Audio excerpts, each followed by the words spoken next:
Pasko na po.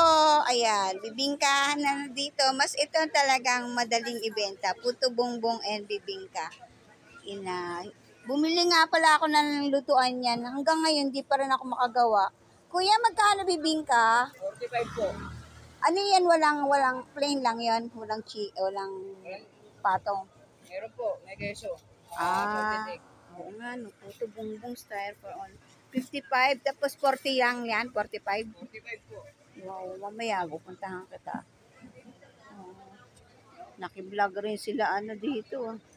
Itong ubo ng Maynila. Ng Sampaloc. Ito, diba? So, yun lang. Mamili tayo kung anong kakainin natin. Nagbaon naman ako ng nilagang saging. At saka meron akong tinapay dito. Ayun, dito ako bumibili ng pandesal dati. Tsaka ng ibang pang tinapay. Kasi itong lugar na to, ihawan dito eh.